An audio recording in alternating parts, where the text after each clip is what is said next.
Baxie's musical podcast. Resistance is useless!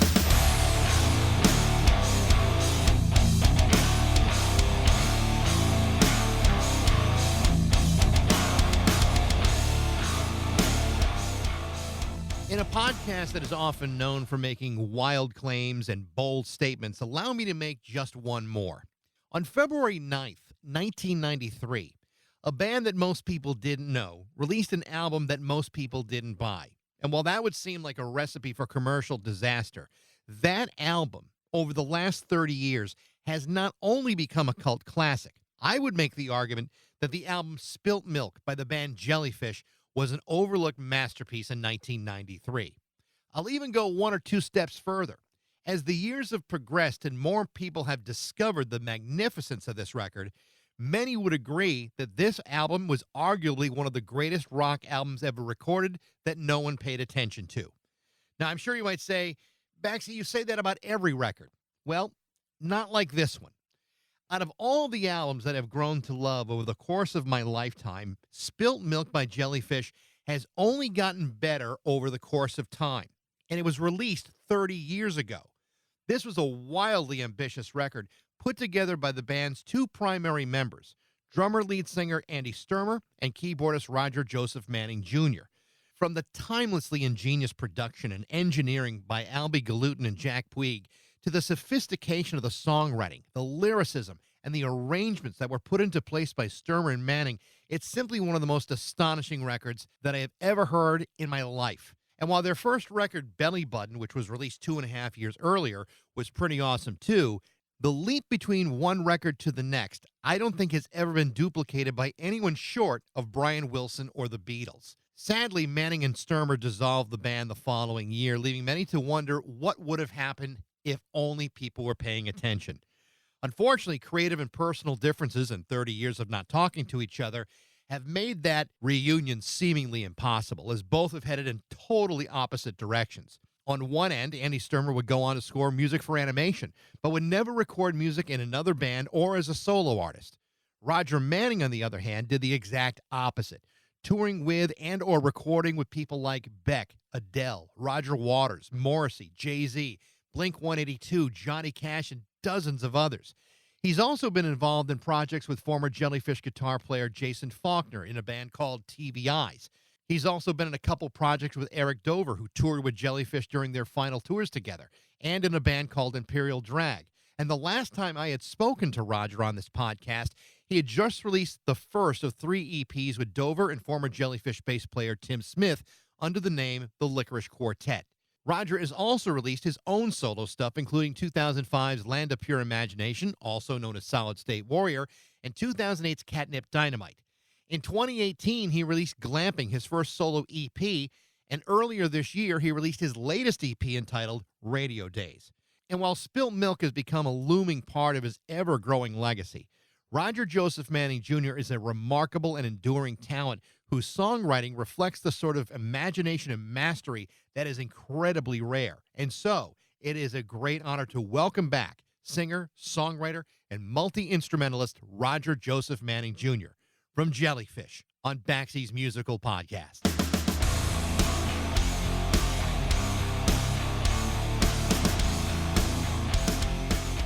Good to see you. You too. How's it going? Good. Jesus, look at all them damn keyboards.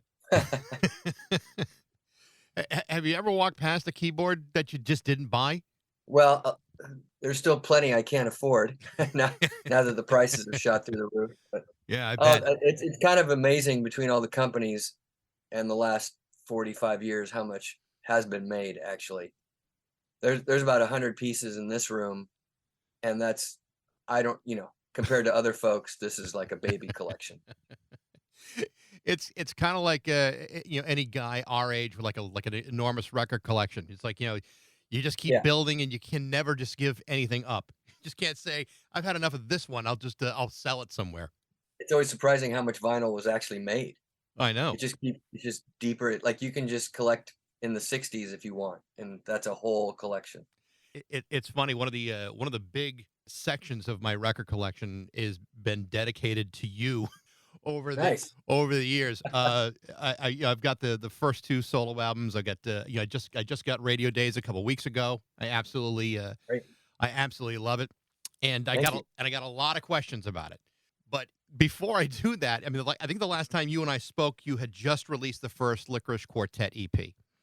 Okay. And I tried at the time to get all of my looming Jellyfish questions out of the way. And I swear to you, that's not going to be my focus here today, because I really do want to talk about the stuff that you've done since then, because it's really remarkable stuff. But I think for me to do that, I kind of have to set the table here a little bit, because I really, in order to understand, I think, your background, I think people need to understand the power of Jellyfish. And in all honesty, I can't think of another record that has aged more gracefully and more powerfully than Spilt Milk. And I know I'm not the first or the last guy to ever tell you this, but I really do believe that it's one of the most magnificent albums ever recorded. And my question to you about that is, you've built this pretty amazing career over the last 30 years apart from Jellyfish, but yet the responsibility of addressing Jellyfish and that legacy has fallen squarely on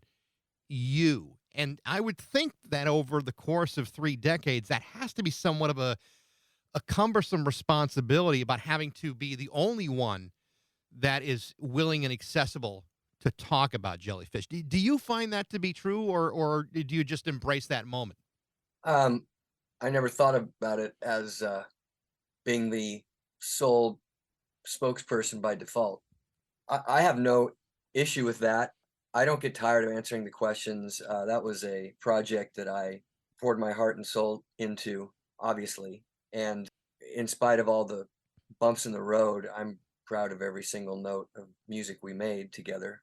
And I love the fact that beyond our generation, that did react positively to a degree, that word of mouth through the internet, et cetera, other generations and people continue to discover it here and there.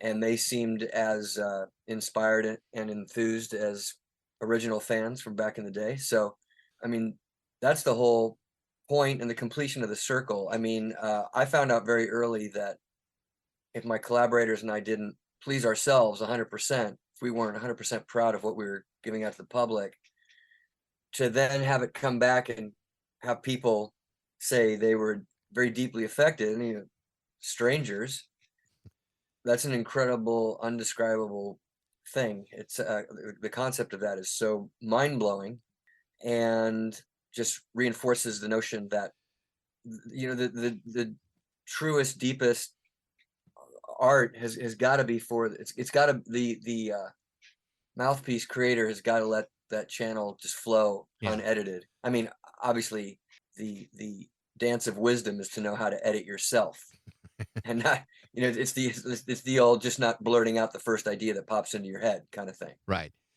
But Um, it's really interesting to hear people discover it, and even listen to other musicians discover it. It's an album of such, complexity and passion and beauty, that it's like, again, how many records can you name that have gotten better over time? It's a very, very small number of recordings that have had that, and Spilt Milk is there. I mean, it's just one of those records that, for me, has gone from being an album I really like to maybe being one of the top 2 or 3 albums, favorite albums that I own. It's funny how it continues to grow every time I hear it. well, on that note, I don't know if this is how it is with the Jellyfish records for yourself, but there are albums from my past that, of course, I liked growing up, and as a teenager in college, were very inspirational to me. And then, you move on to other things, your attention gets hooked elsewhere. You might put those records on a shelf and not listen to it for a while, or only hear a song or whatever. And then something reminds you how great it is, and you go back to it. These days, not only am I happy to go back to these records, but they blow my mind even more.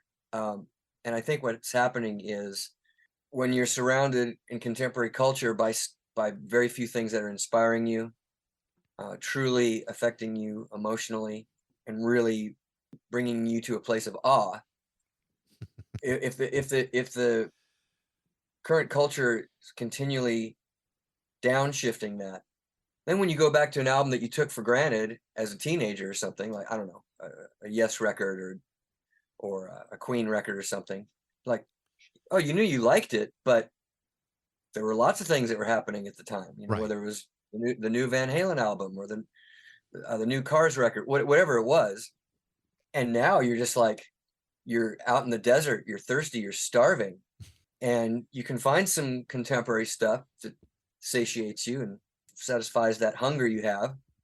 But often, some of those meals from the past, so to speak, are just as fulfilling, if not more. Yeah. And because so much of what was valued in the culture musically is no longer valued, so you don't get to choose from that right now. Yeah. But every time you go out your front door, all you're seeing is what's being offered today.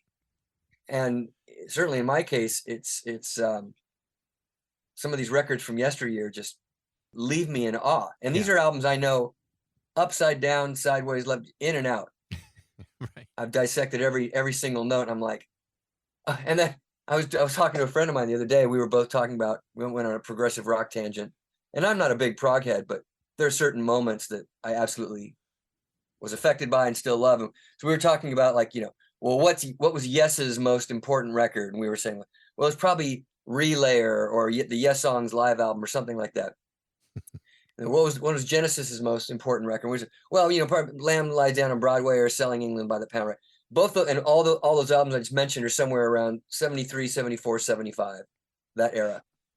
And we were just telling each other, what's our favorite song? Oh, can you believe that? Blah, blah. And then I told him, I go, do you realize that for both those bands and the records we just named, not a person in the group was older than 26 years old? I was just like, you got to be kidding me. Like, how, what? Yeah. And it was a real stark reality in comparison to what 26-year-olds are offering these days. And again, I'm not, if you go into the jazz world or whatever, I mean, there's incredible musicians and songwriters happening, but it's more in an instrumental music. I'm Well, talking about the pop rock contemporary But youth you- culture. but you're also dealing with a very different environment today than Yeah. Yes had in 1974, where they could sell albums with 100%. without blinking an eye, and they would just burst off the shelves. That doesn't happen these days Yeah. anymore. There's lots of factors. Yeah.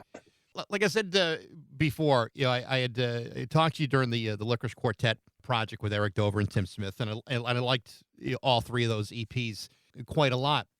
But you wound up releasing all three of those EPs over the course of the next 18 months or so, and then you followed it up with the re-release of those first two solo records, and which were great records too, and I have those as well. But it just seems to me that anyone who's been saying to you for the last 30 years, "Hey, when are you going to get around to the next solo record?" has completely missed the point of how much stuff you have either released or re-released just in the last 3 years. It's a remarkable amount of creativity that's come out of you in a short span of time. You got to feel pretty good about that.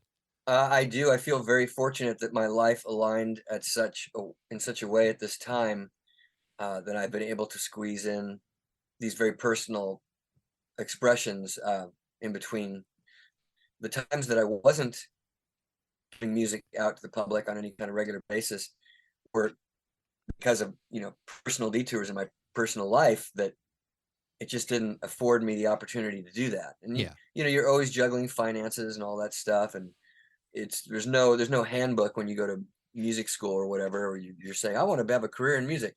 There's no one right way to do it, and so you figure it out as you go, right? Unless you're in a situation where you had some kind of very popular radio hit or something upon your first venture into the business. Yeah. And that's of course the exception. It's no matter who you are, no matter how talented you are, it's an uphill battle. It can be a very long process to just amass a listenership and just notoriety, so that people think about you for hiring you for this, or, oh, you and your project have a new batch of material. Well, sure, we loosely know who you are, so we'll take your phone call and talk about releasing it or whatever. And then of course with the internet, it's so you can have a career, but it's DIY and you're doing everything. And Yeah. it's all encompassing, more than any like indie project from the past. Very, very involved, very, very time consuming. And if you don't know how to market yourself, which most musicians don't, we don't care to. That's not why we got into this. Our parents were telling us to take classes in business and finance, and we said, boring. I'm not going to do any of that. So I'm very thankful that I've been able to kick out a lot more music in the last 5 years, like you said, than I have in the last, 10 or 15. Yeah. But the songwriting has never stopped. The ideas have never stopped. They've just been sitting there almost in some kind of Buddhist way of teaching me how to exercise patience. Because like all the songs you have on my new EP, I pretty much knew what I was going for and what they all should sound like. They were finished in my head. Sure. But you have to sit down and record them and finish the unfinished lyric, and you have to, do the mechanics of it. A lot of the ideas on Radio Days, they've been in the process of being developed and worked on and recorded here and there, off and on for the last 8 years. When we did talk the last time, you talked about, I mean, you say, that there's no real, marketing, expertise that you have, but you did kind of mention something back then, which I thought was really, kind of interesting. At least with the Licorice Quartet, you released, 3 EPs over the course of time, rather than just dropping a full-length record all at once. And as you explained it, it was kind of a way to extend the brand rather than just blurt it all out and have it sink or swim. Now you are in control of the pacing of when it's released.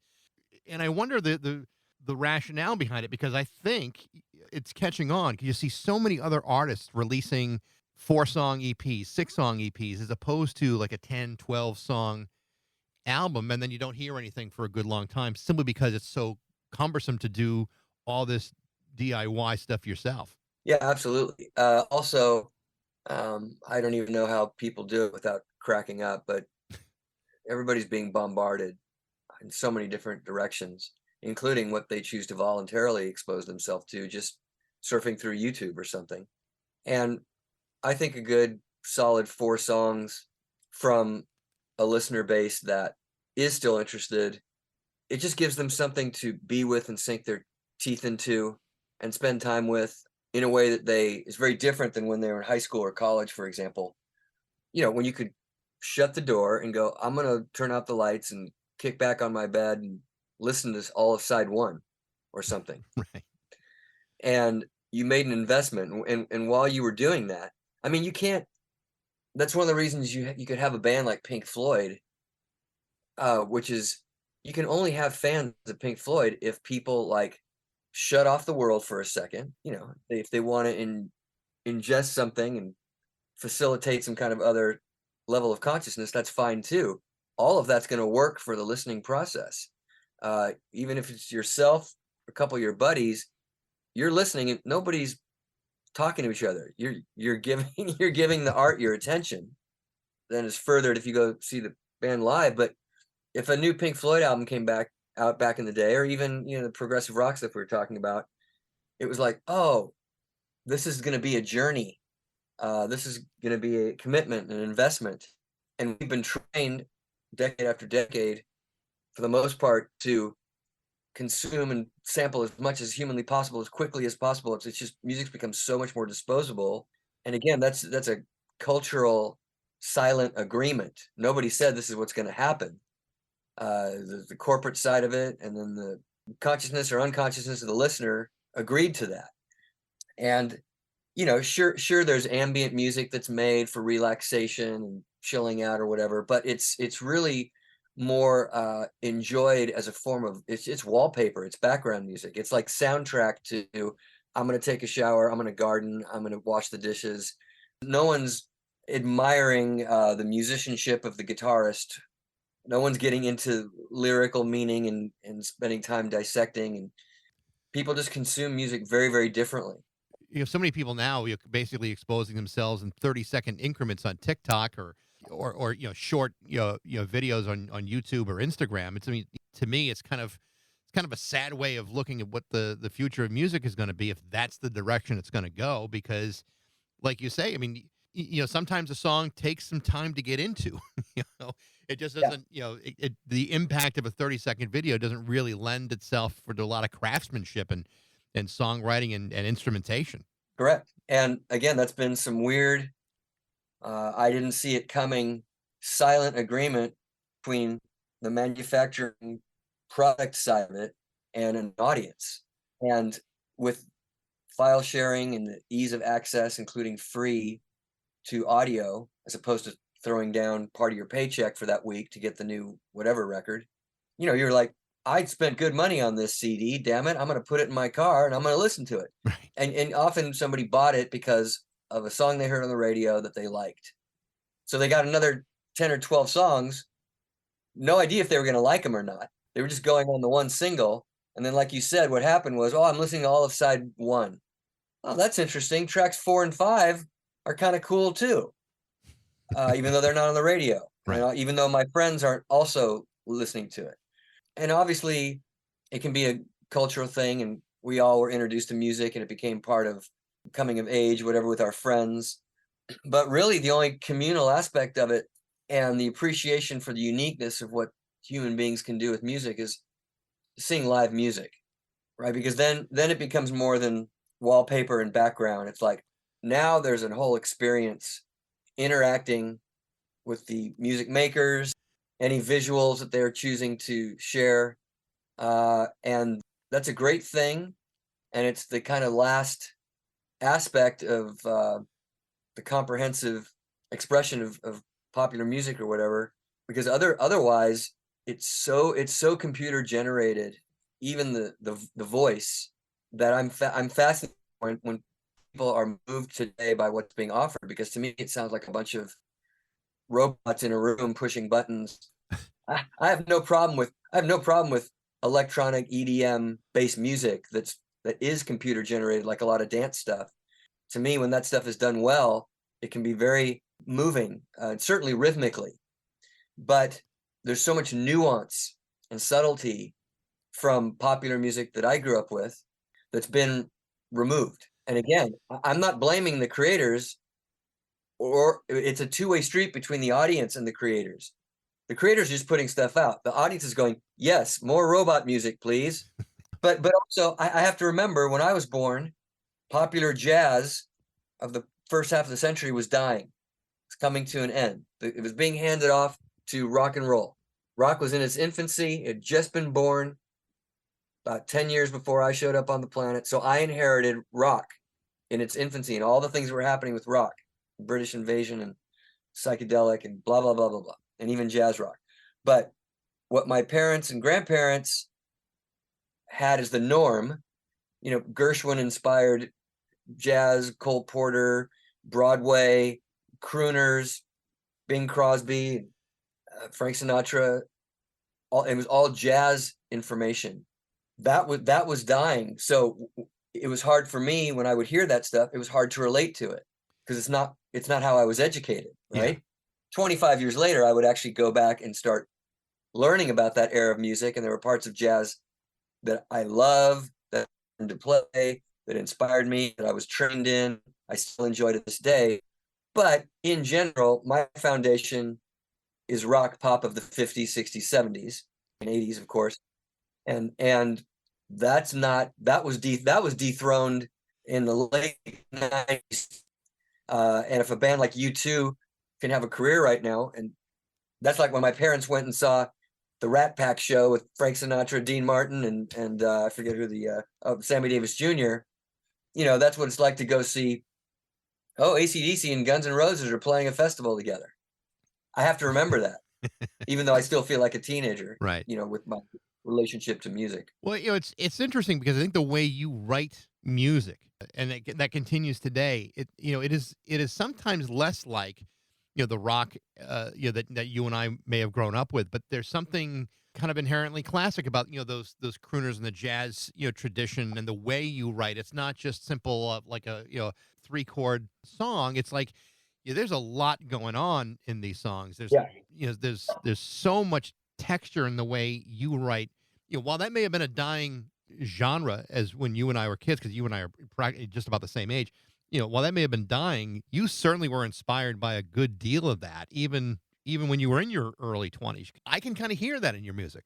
Well, I always, and seems like I was drawn to people who shared this, but I've always loved the simplicity of a 3.5 minute pop tune. And again, that can be like a pop funk song or pop rock, and when I say pop, I mean it's got a simplicity on the surface, a catchiness to it, a sing along aspect, a great groove feel beat right out of the gate.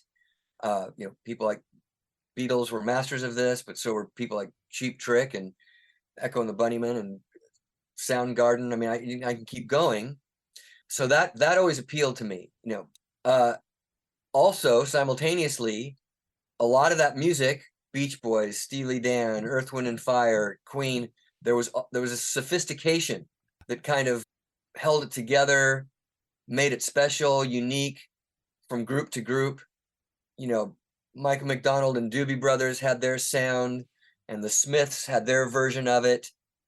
And it was always this beautiful marriage. Again, Beatles, Beach Boys were epitomes of these types of things. This beautiful marriage, and a lot of prog rock. The band Yes is John Anderson walking into the rehearsal room with a 4 or 5 chord folk song. Then he hands it off to his bandmates, and they all go crazy. And they take those 4 or 5 songs and just stretch it out to the moon, but you never lose John's very simple lyrical sing-along melody, right? So that's a very good example of that marriage. So whenever I would work with my collaborators, we always tried to make that marriage an important thing, and it was natural for us when we'd write, or somebody would we might have a very simple chorus sing along, but then we'd spend all this time arranging it in fascinating, interesting ways, because part of what you're trying to do is just not copy your heroes, right? Like what twists can we put on it? So that always valued, and I'll often go back to a band like Steely Dan because I'm always in awe of how successful they were and how catchy their sound and songs were to vast numbers of people worldwide. And yet to this day, it's some of the most sophisticated, intricate, heavily arranged, heavily thought out, time sculpted pop that I've known in my brief lifetime. Well, I mean, you could make the case that there may be some similarities between, say, like Asia and Spilt Milk, in the fact that there was just so much attention to detail and everything that went on in that record. Like nothing that got recorded was something that was wasted or shouldn't have been there. I mean, everything was so purposeful. Yeah, very, very much. Yeah, very much. I mean, to the point of we often drove ourselves crazy and drove other people crazy because that's not how everybody thinks. Not everybody has that kind of myopic architectural OCD, anal retentive attention to detail kind of thing. That's not for everyone. And plenty of great music has been made not that way, right? I fully recognize that. I'm a huge fan of punk rock, phase 1, 2, 3, and all of its incarnations. The Damned is to this day one of my favorite bands of all time.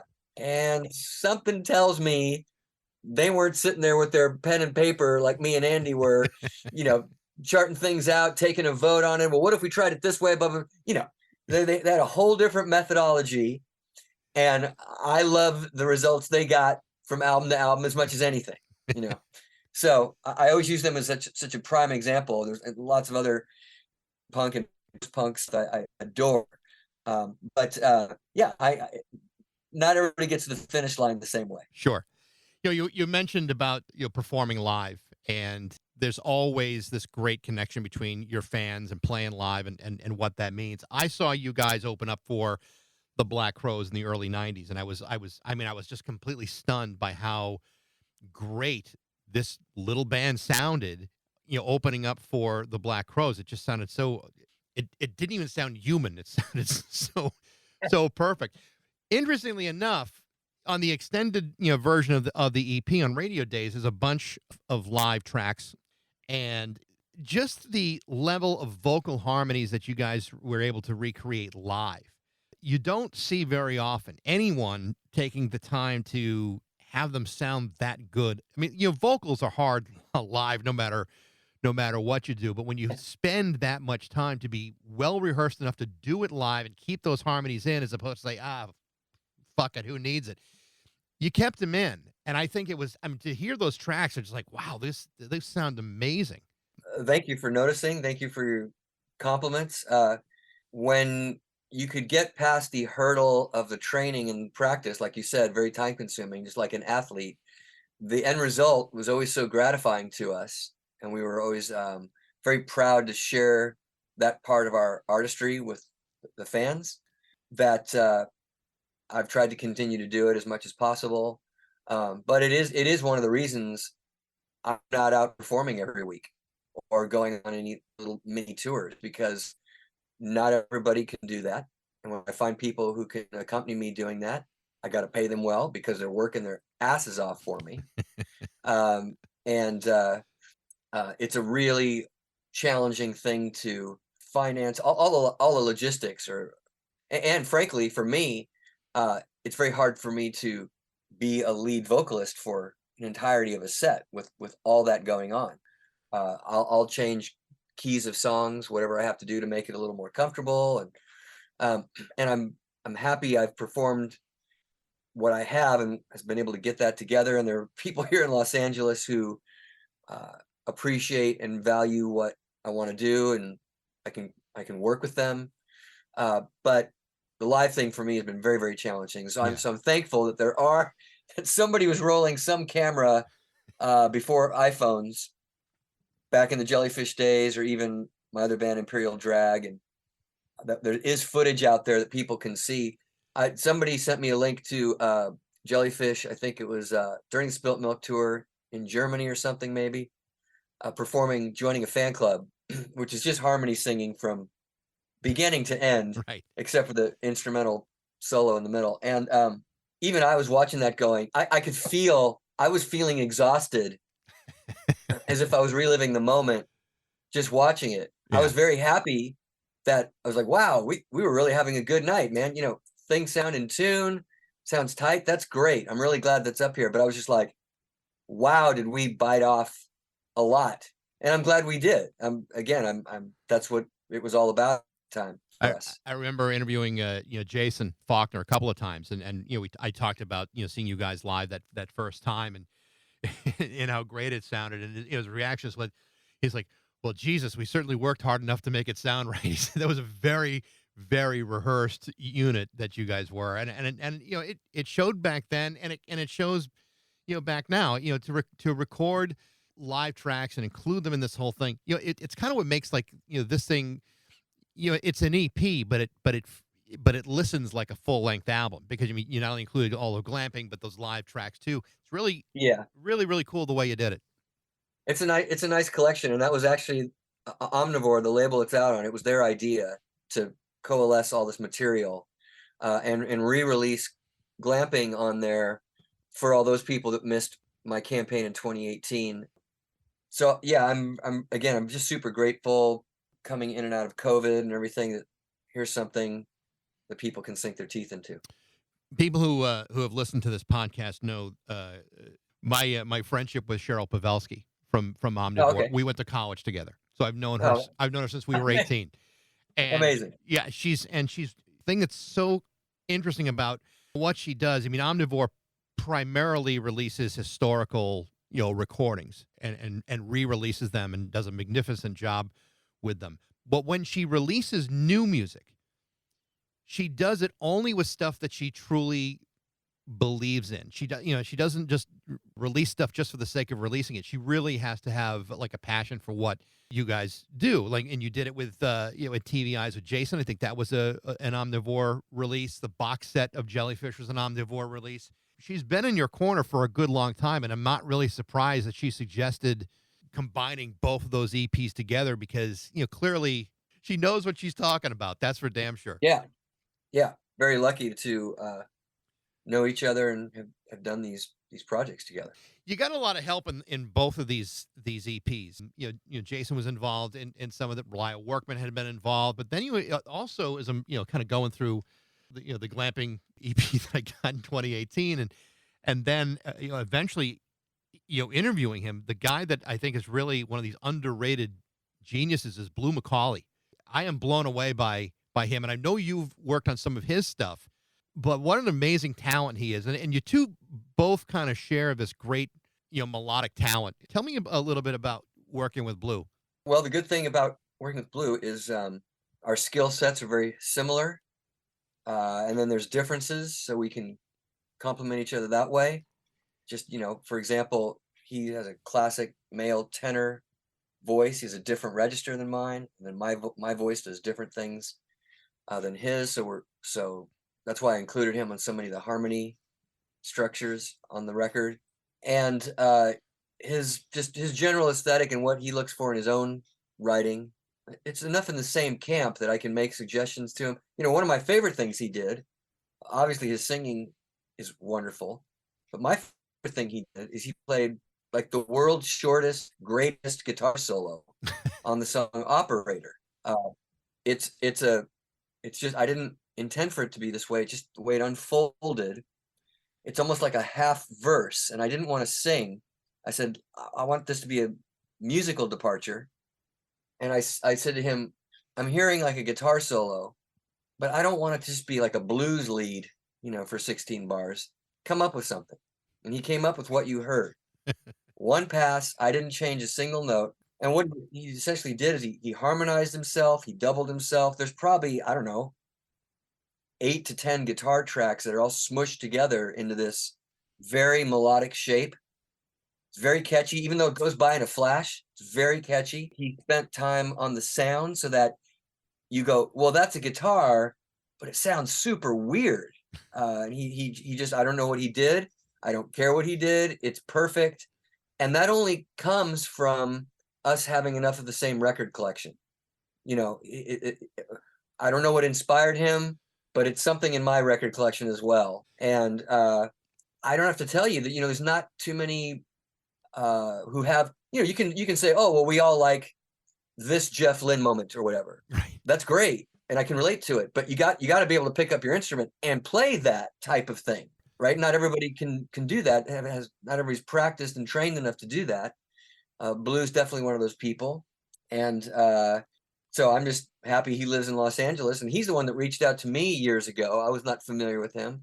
He brought me into a few things, and then that led to me trusting him enough to want to have him be a part of what I was trying to get off the ground. Yeah, I mean, it's interesting you mentioned him and Jeff Lynne, and I'm going to just drop a couple names here because the way I found out about him is I was interviewing our Stevie Moore, who Jason had worked with, and we talked about music that we both loved, and Stevie sent me this this video of Blue's LEO project, which was an ELO tribute, which is remarkable. And as I'm listening to it, I could not believe what I was hearing, because all of a sudden he got Andy Sturmer out of hiding to do vocals, which I like. How the hell did he pull that off? I mean, a guy who has virtually eradicated himself from the face of the earth is suddenly showing up on Blue McCauley's records. I could not believe he got that. I think a lot of people were pleasantly surprised. Very pleasantly, but yeah, and he's amazing. But you also got help from Chris Price, co-written a lot of these songs. I don't know how many songs was he a part of on both of those EP? Was it just Clamping or this one too? No, both, because all the material was done or started at the same time, but I released it in chunks as I finished it. So Chris was somebody who had been floating around town. I did not know about him. I forget who introduced me. And I was so frustrated and I was so slowed down by personal things happening in my life that I was like, man, if I don't take one step forward in finishing this material, it's not going to be finished. And this was in my early 40s, about 10 years ago. And I reached out to Chris. I said, dude, I know you're an incredible instrumentalist, songwriter. How are you with lyrics? He goes, I write lyrics like anybody else. I'm like, great. I'm going to bring you some ideas, because the slowest part for me is lyrics. Yeah. Now, I've written a ton of lyrics at this point on my solo stuff, but it's like giving birth. It takes me a very, very long time. I don't stop until I finish. I have something beginning to end that is solid. Yeah. But it always comes last. So I was just looking for ways to speed up the process. I was like, if this guy I go, it's not going to hurt for me to give him a chance to try out some lyric ideas. Worst case scenario, say, hey, thank you for trying, but no, thank you. I'm not interested. But most of the ideas he came up with, I was interested in, like I'm Not Your Cowboy. He helped me finish Rockin' It Our Way, which was always going to be challenging. And he had that really great marriage between interesting lyrical concepts, but still keeping it simple and sing along. And I knew because he was such a great instrumentalist that he would understand that the words can't change the melody. I don't want the lyrics to be so sophisticated and weird and clever that I'm now adding new melody notes all over the place and new rhythms. I was sold on the melody line. I want it to be, soaring, lyrical, simple, and the lyric would have to flow that way. Now that's not something every lyricist can do. But Chris was very fast at it, very good at it, and the lyrics he contributed to, most of them I only changed something here or there. Maybe there were one or two where I rewrote a whole second half or whatever, but they were pretty much his lyric ideas. It was that quick and that good, and thank God, because it helped me kickstart that batch of songs. Right. I would think that would be so hard to do, even if you have the ability to write lyrics, because and I don't know how how Elton John and Bernie Taupin did it so often, because Bernie Taupin may have an idea in his head, but it's sometimes like bad lyrics can destroy a song, no matter how well is written, and they just like the two of them hit over and over again. That's that's a remarkable skill set. Have you ever seen the documentary of the making of the Goodbye Yellow Brick Road album? Yeah. Right. So there's a scene in there where they kind of talk about what you just did. Basically, Elton got very lucky very early on in meeting Bernie. In that, Elton's musical abilities and his songwriting abilities, even at his very young age in the 60s, that was not in question or in doubt. But he was not a lyricist. And apparently that's all Bernie did. That's all Bernie was interested in. And he would just like fire off stuff. In the Goodbye Yellow Brick Road documentary, they talk about how most of that record was written in the morning at the breakfast table when everybody would gather for breakfast, and Elton would eat his breakfast. He'd go over to the piano that was seated in there, and there'd be a stack of paper on top of the piano. And it was Bernie Taupin lyrics that he'd either written months ago or he'd written the day before. They're just in the pile, to be gone through. And Elton would grab one, put it in front of the music, kind of read through it. Okay, this is kind of evoking this for me. And it was almost like, of course, Elton's listening and going, am I liking what I'm creating here? Is this idea inspiring? But he also kind of had, the Right. peanut gallery sitting at the dinner table. And it was like, is this idea moving you guys? Should we inspire it? And it was sometimes yes and sometimes no. It's like, well, okay, if the answer was no, all right, get rid of that one. Grab the next one on the top of the page. It was literally like that. Almost this factory aspect to it. But you could do that because Elton clearly appreciated Bernie's style, his whole angle on it. And they were just lucky that it added up together. But both Bernie and Elton were highly prolific, and clearly they were versed in being unattached. If this one's not working out for some reason, on to the next one. Yeah. Well, thankfully there was a next one. So when you collaborate, and whether it's your music or your lyrics or the other way around, I mean, do you kind of look at it in the same way to work for you, or are your skills just different than that? Well, in the lyric department, I know, having worked with some incredible lyricists over the years, be grateful for that for sure. I was always fascinated by music, by the musical mechanics. The lyrics to me were always like another instrument. Sure. It was like a saxophone blasting on the side. That's not where my focus. My focus was always in what's the music doing. So if the singer was singing a melody that was inspiring me, 9 times out of 10, it wasn't because of what they were saying. It was what the melody shape was doing. And if I thought, if a lyric came at me and I thought it was silly, I'd go, that's goofy. But if a lyric was great, I just took it in as it's the greatness is part of the music, it's part of the lyric, it's all one big ball. So to this day, I love Bob Dylan because of his music. The lyrics I appreciate and enjoy, but they don't inspire me the way they have for droves and droves and droves of his audience. I mean, so much of why he is who he is because of his poetry. Right? I mean, I enjoy Bob Dylan, but not as much as a lot of other artists. And the Bob Dylan I do enjoy is because, oh, I like that melody and that chord situation happening there. It's interesting here you say that, because when I listen to music, I'm kind of feeling the same way you are. I listen to the music first and maybe the lyrics second, or maybe it's like a tertiary type of thing for me. But like I said, when lyrics are working with a song, sometimes I don't notice them, or I'll take time to study them.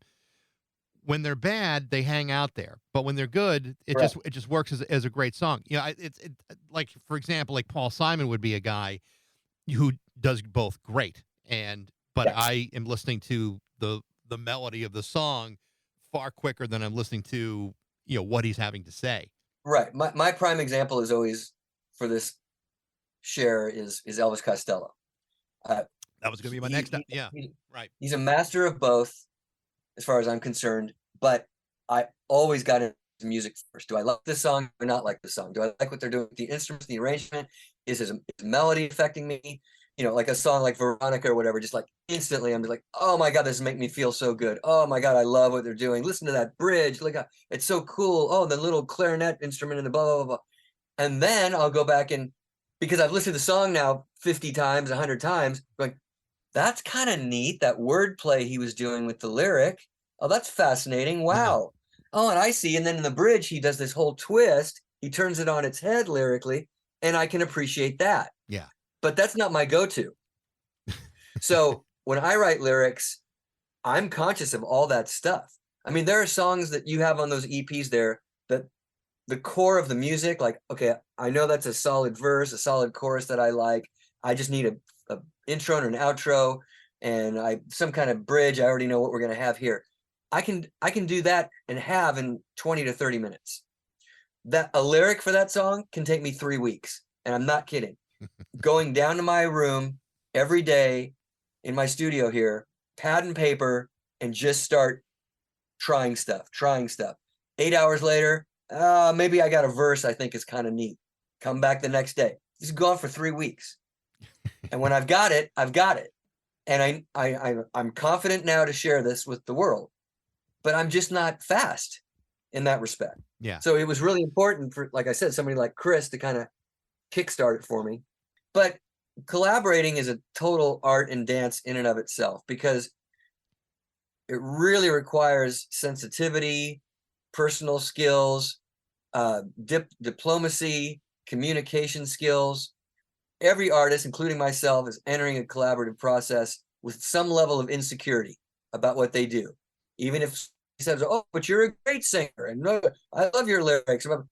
If that person has any insecurities in that area, they're going to be apprehensive and tentative in opening up and being vulnerable and allowing themselves to be seen in this collaborative process. There's intimacy has to be involved. And I got news for you. Most men aren't very practiced or very good at that.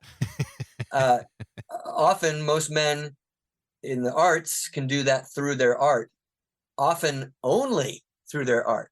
And you could argue maybe women are a little more practiced at that, but I've certainly collaborated with women over the years. That just hasn't been what's happened, though. A lot of women haven't come into my purview that way in an artistic capacity. So all this is to say, even though I've been collaborating with people off and on for 35 years, every situation is different. Yeah. I think I've got a little bit better at it. Well, I mean, the results of what you've done in collaboration have been pretty remarkable, even apart from what you did with Andy and Jellyfish. Although, I mean, it's hard to discount what you guys were able to do in spite of the fact that you are very, very different people with, different motivations and different, ways of conducting yourself professionally and personally.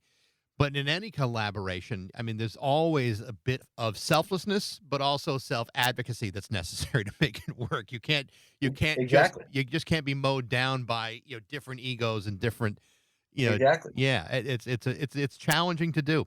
It's I believe some of the best collaborations, partnerships, whether we're a duo or a whole band, come from, and this goes for intimate, love relationship too. If you're with partners in your life, if you're two the same, it's going to get boring real quick, Right.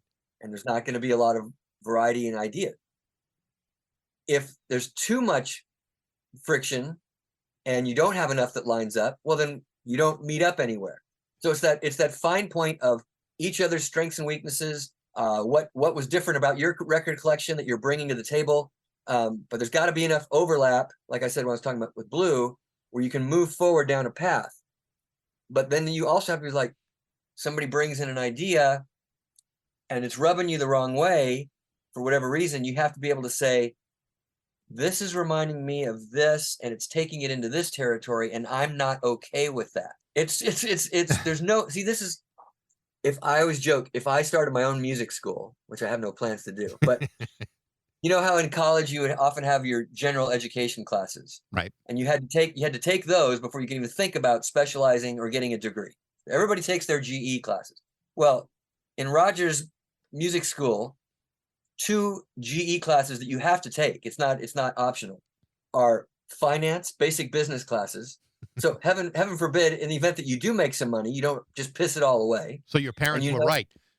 Yeah, exactly. That you make some kind of educated, informed decisions of how to money manage, how to negotiate your fees, how to establish a worth of your product. Your on and on and on. That's almost obvious, but I don't know a single music school that requires that.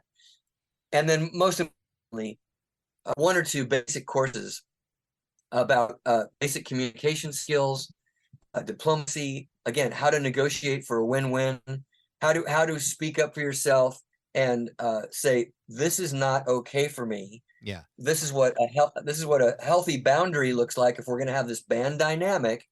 Some how to have an idea, eloquently convey that idea, and then how to debate your idea, how to negotiate for what you want, and how to hear the word no, thank you, but still be able to negotiate for a win-win, because that's what you all want. Right. You all want some win-win out of this. And you wouldn't, if you didn't believe that, the sum of your parts was greater than each of your contributions individually, you wouldn't have formed a band.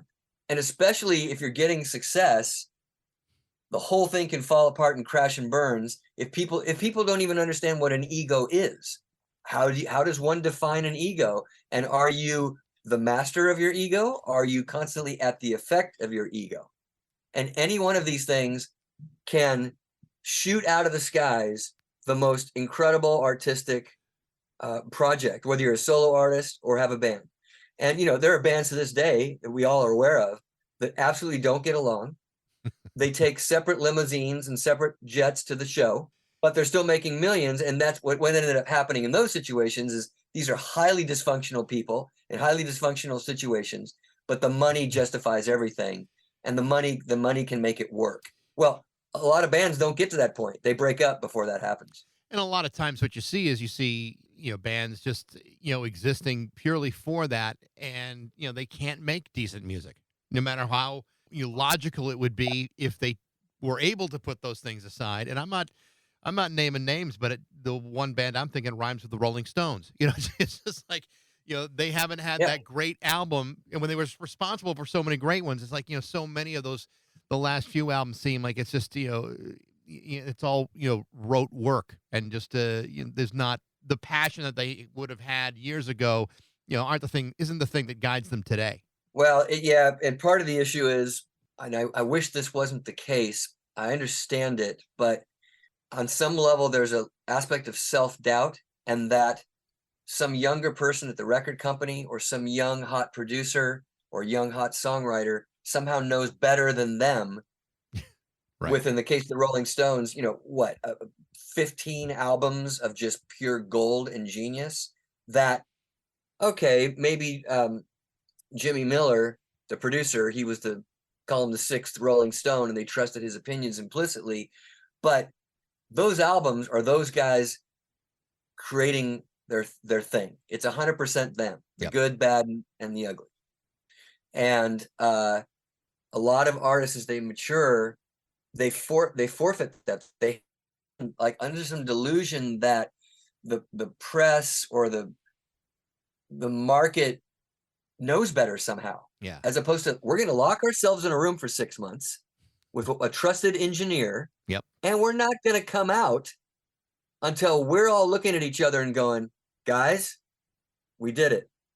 I know it was a struggle. I know it was a mess, but look what we have.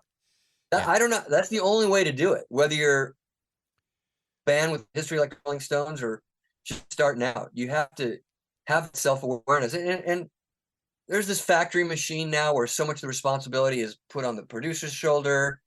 It's almost, it's not a wrong way to make a record, but I've always been interested in that untainted, unadulterated purity of vision that a Todd Rundgren had, or a Jeff Lynne had, or Elvis Costello had. I mean, even Queen is so Freddie. Now, the other guys' personalities are in there for sure. And obviously they wrote songs and they sang. But in the Queen pyramid, it's Freddie's essence, certainly as the lead voice, and like him or not, he's the grand color, he's the grand paintbrush that the Queen aesthetic is. And now it's like, I don't know if I'm getting the producer of the week, a couple of computer plugins that do things and change sounds and colorize stuff. How much of it is the singer-songwriter in their bedroom whose relationship with their significant other just exploded in their face and they don't know what to do about it, and they're writing a heartbreak song in a way that after 50 years of heartbreak songs or more is still different and unique and personal to them. That's what I'm missing. And then it gets presented in a way that, even though we've heard the Beatles do it, we've heard Buddy Holly do it, we've heard Frank Sinatra do it, and on and on and on and on, and we've heard Sinead O'Connor do it, that it's still, oh my God, you're still giving it something that sounds virtually unheard. It's so fresh. Right now, to me, it's just like pale versions of previous pale versions of previous pale versions. And but the 15-year-old highly influenced young adult who simply hasn't been on the planet long enough to explore all of the options they were offered, TikTok shoving this one option down their throat, just like corporate radio used to. But that's what's here. It's being reinforced by their social group. I get all this. The same thing happened with me and with a band like Rush. Yeah. When I was in high school, I was like, everybody's listening to Rush. What's going on? I ended up liking some of Rush, but it's just, and I could say, oh, well, I feel like they're getting ripped off and cheated, but if it's moving their soul. I'm trying to remember who I was having this conversation with, but we had a discussion about exactly what you're talking about, and how there's this, I don't know, maybe we're in like a rut or some sort of lull creatively, but it always seems to me that whenever that happens with art or music or anything, somebody winds up figuring something out that no one's ever thought of before, and it resets the clock. Like suddenly, music is struggling right now to figure out where it wants to go and what it wants to be when it grows up. But there's always these moments throughout music history where somebody gives you something that is unique and different and groundbreaking. And I think for music fans, we're kind of waiting for that to happen and expecting that to happen at some point. We just don't know what form that's going to come in. But it seems to me that we can't be too far away from that. Like something will break. Maybe it's like affordable concert tickets, or maybe it's the way we're we're recording. Maybe, there's another DIY approach that no one has figured out. To me, that's the kind of thing that's maybe on the horizon, and I certainly hope it is. And I have to believe, like, artists like yourself are constantly looking for, well, what is that thing going to be? I mean, I remember growing up and being inspired by, even the simple, almost obviousness of like a band like the Police taking all the punk rock energy that was happening in the UK at the time, but also reggae was making its way into England full force, and they successfully fused those worlds into something that was still very accessible and danceable and melodic, and interesting and clever and still very simple.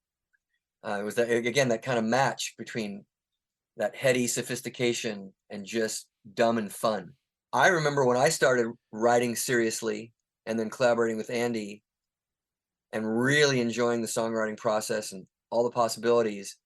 It's a real exercise in self-awareness, and I'm still learning about it. But it was very clear to me that I was operating under my ideas that I would bring to the party. There was a classicism to it. There was a very kind of straightforward pop rock that I was expanding upon, and my collaborators seemed to enjoy doing that too. Now, I was very aware of like, well, I'm not inventing some new kind of music here. I'm not reinventing the wheel. I was very aware that I was carrying on in a tradition. There was a classicism to it. It was always important to me that no matter what year somebody listened to a Jellyfish song, in this case, but this is kind of continued with my solo stuff, that you couldn't really date it. In other words, it's not that it was futuristic or anything, but that the whole point of it was that it was an earworm, a sing-along, something so memorable and inspiring that you couldn't get it out of your head. So again, that's how, and that's Jellyfish fans' responses, whether you were around in the early 90s when those records were released, or 20 years later and you're discovering the music. That's the effect. It's like people's like, oh, I just like this song. We were conscious about not trying to make it overtly nostalgic or anything like that, but we also weren't hell-bent on modernism and employing the latest and greatest technology and having this futuristic element to it. It was just like, this is just solid sing-along pop rock. That's all we ever wanted to do. So I feel we achieved that goal, but I'm also very aware that I can sit here and get on my soapbox and, preach the high heavens, complain about modern music or whatever, or teenage pop of the last 15 years and go, it leaves me flat. When is somebody going to reinvent the wheel? Like you said, like, well, I could go do that, and I haven't, because putting British punk and reggae into some creative little ball like the Police did has never occurred to me. Yeah, I haven't done anything like that. So I understand that my often what might be construed as arrogance or mightier than thou, or I apologize in advance for that tone. Well, I don't see it being that way at all. Like I said, Roger, I've been a fan of yours from the beginning, and it's always wonderful to get something new from you and to keep going back and listening to the stuff that to me has only gotten better over time. So I do appreciate the time you spent with me today. It's great to talk to you again, and best of luck. Absolutely. Thanks for the interview and sharing with your audience. Thank you, Roger. Cool. You take care. The name of Roger's latest EP on Omnivore Recordings is called Radio Days, and if you've never heard Spilt Milk by Jellyfish, do yourself a favor and listen to it. It is absolutely amazing. Thanks for listening. I hope you enjoyed it. If you did, feel free to like it, share it, rate it, tell all your friends about it. You can check out our regular updates on Facebook, Instagram, and TikTok, and you can email me at bax@rock102.com. I'd love to know what you think. And thanks again for listening to Baxie's Musical Podcast.